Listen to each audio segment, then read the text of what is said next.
a 1,000 pound total. That was the goal. Before this challenge, my numbers weren't even close to where they are now.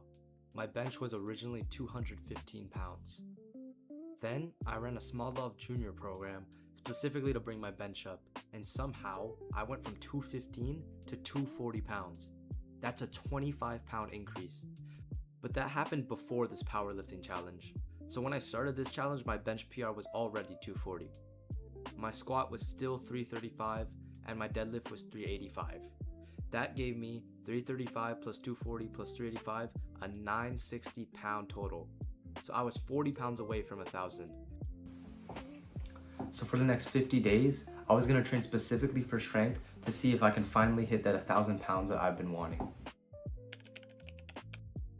For these 50 days, I wanted to stop worrying about everything except getting stronger at the 3 lifts. Yeah, I had some accessory work because it was needed to help those 3 lifts, but I was mainly focused on the squat, the bench, and the deadlift. I wasn't trying to completely reinvent training, I just wanted to actually train like someone whose goal was to improve their powerlifting total.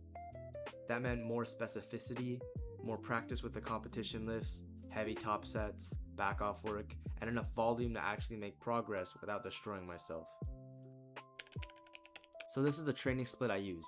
It's basically an anterior-posterior split with a dedicated arm day in the middle.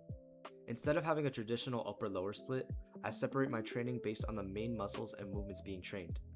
That means my anterior days are going to be focused on the squat and bench, and my posterior days are going to be focused on my deadlift. Then I have one dedicated arm day to give my biceps, triceps, and forearms some direct extra volume. This gives me 2 times frequency for my main compound lifts throughout the week, while still giving each muscle enough recovery between sessions. We start the week off with our heavy squat and bench session. First, barbell squats, I do one heavy set of 1 to 2 reps to practice handling heavy weight and build strength.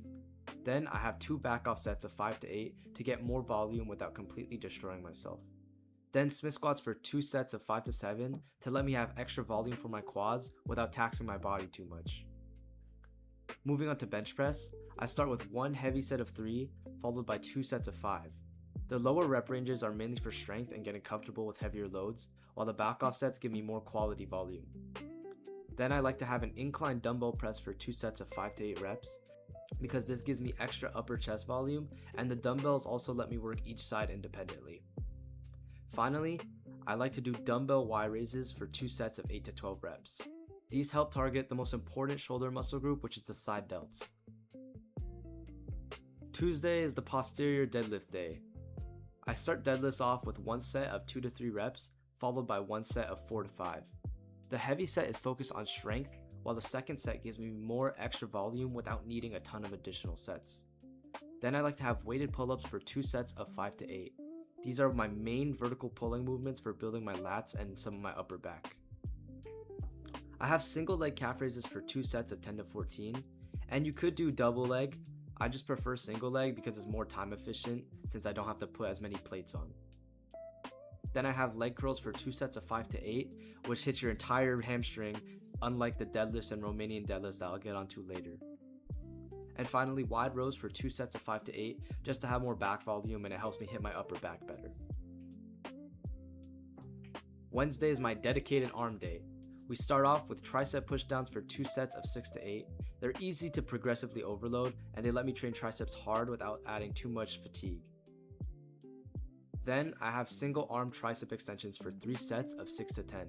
These give me even more direct triceps volume while allowing each arm to work independently. And yes, I like to start off with triceps because they're way bigger than the biceps. Then for biceps, I use high Bayesian cable curls for 3 sets of 6 to 10. The cable keeps tension on the biceps throughout the movement, especially in the stretch position. Then preacher hammer curls for 2 sets of 6 to 10 reps, and I finish off with wrist curls for 2 to 3 sets of 8 to 12 reps. The preacher hammer curls help with the brachioradialis and brachialis, and then the wrist curls help with my forearms. Now we have our second anterior session, but this one is more technique and volume focused. First, I have pause low bar squats for 3 sets of 5 with a 3-second pause. The pause removes momentum from the bottom and it forces me to stay tight and makes me stronger in that position. The reason I specifically stated low bar is because I usually squat high bar and I'm trying to learn how to low bar squat. If you're a low bar squatter already, it's just a normal pause squat. But if you want to, you could make these paused high bar squats to give your quads more volume. Then I have paused bench press for 3 sets of 5 to 7. This improves my bottom portion of the bench press and gives me plenty of pressing volume. Then I have unilateral leg extensions for 2 sets of 6 to 8 for direct quad work and balanced leg development.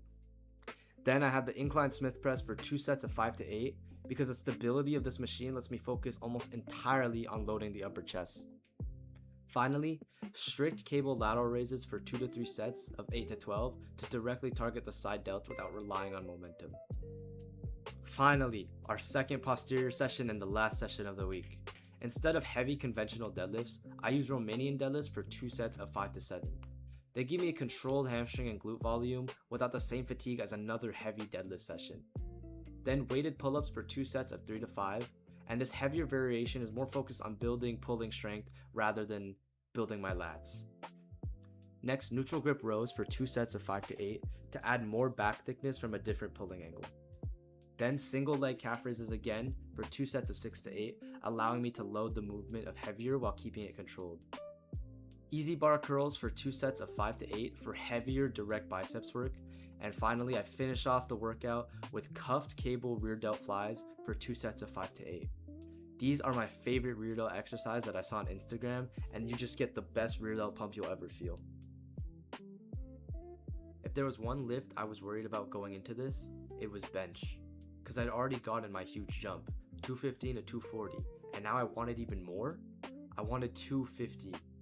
So I started pushing my bench again, and honestly, it didn't go how I wanted. I attempted 245 before my 250, and I failed. My bench PR stayed at 240, so despite all the training, my bench didn't even move. And at first, that was frustrating, because when you're trying to hit a specific number, you naturally expect every lift to keep going up. My bench had just gone through a massive improvement from Smolov Jr., and expecting another huge jump immediately wasn't realistic. So instead of letting one stalled lift ruin the entire challenge, I had to look at the total.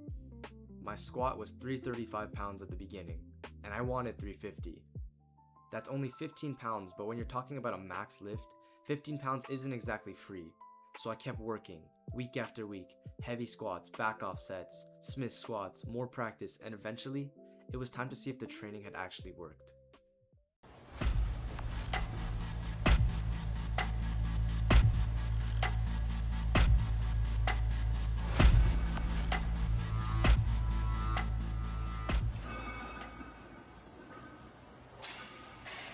That was a 15-pound PR, and now I was getting closer, but I still needed the deadlift. My deadlift started at 385 pounds, and this was probably the lift I was most confident I could improve. I had been working on my conventional deadlift technique, and I wanted to see how much stronger I could actually get. The goal was 410. That's a 25-pound increase. So after 50 days of training, it was time.